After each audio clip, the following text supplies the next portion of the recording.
உங்க தம்பி மாதிரிதான்.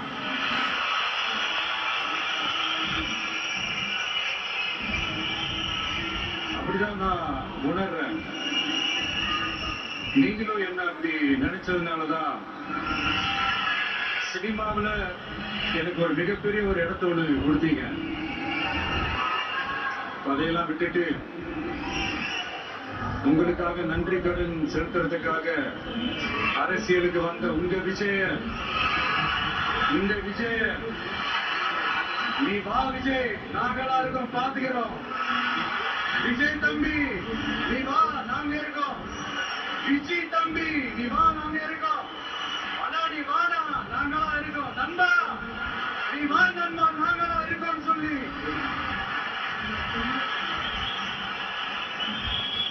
அவ்வளவு அன்பா, அவ்வளவு உறவா என்ன ஏத்துக்கிட்டீங்க. இந்த நேரத்துல இதை நான் சொல்லணும். இந்த டிராவல்ல, இந்த ப்ராசஸ்ல எனக்கு எவ்வளவோ கஷ்டங்கள், எனக்கு எவ்வளவோ இந்த அவமானப்படுத்துனதெல்லாம் ஒரு பக்கம் இருந்தாலும், எனக்காக கூட நின்று உங்களுக்கும் அதே மாதிரி கஷ்டங்கள், அதே மாதிரி அவமானங்கள், அதையெல்லாம் நீங்க பெருசா எடுத்துக்காம, அதையெல்லாம் நீங்க பொருட்டாவே எடுத்துக்காம, என்னோட வலிகளை, என்னோட வேதனைகளை உங்களோட தான் நினைச்சு என் கூடவே நின்று இன்னைக்கு ஸ்ரீ ஜோசப் விஜய் எனும் நான்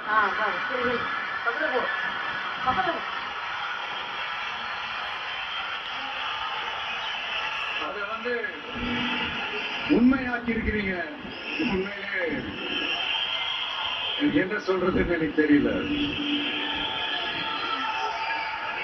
என்னுடைய உறவுகளே, என்னுடைய சொந்தங்களே, நான் ஒன்றும் தேவதூதெல்லாம் கிடையாது. நானும் ஒரு இயல்பான ஒரு வாழ்க்கை வாழ்ற ஒரு சாதாரணமான மனுஷன் தான். நான் முன்னாடியே சொன்ன மாதிரி அது செய்வேன் இது செய்வேன்னு பொய்யான வாக்குறுதிகள்லாம் கொடுத்து உங்களை நான் ஏமாத்த மாட்டேன். எது சாத்தியமோ அது மட்டும்தான் நான் செய்வேன். இமீடியட்டா உங்க மனசுல ஒரு கேள்வி ஒண்ணு வரலாம், அப்ப சாத்தியம் இல்லாததை செய்ய மாட்டாங்களா, செய்ய முடியாதா அப்படின்ற ஒரு கேள்வி ஒண்ணு வரலாம். இத்தனை கோடி மக்கள் என் கூட இருக்கும் போது எது வந்தாலும் பாத்துக்கலாம், என்ன வந்தாலும் பாத்துக்கலாம் அப்படின்ற அந்த கான்பிடன்ஸ் என் மனசுல இருக்கு. இன்னொரு விஷயமும் நான் இங்க சொல்லணும். இன்னைக்கு நம்ம தமிழ்நாடு கவர்மெண்ட் இருக்கிற அந்த நிலைமையை பத்தி நான் உங்ககிட்ட நான் சொல்லணும். கிட்டத்தட்ட 10 லட்சம் கோடிக்கு மேல கடன் வாங்கி வச்சுட்டு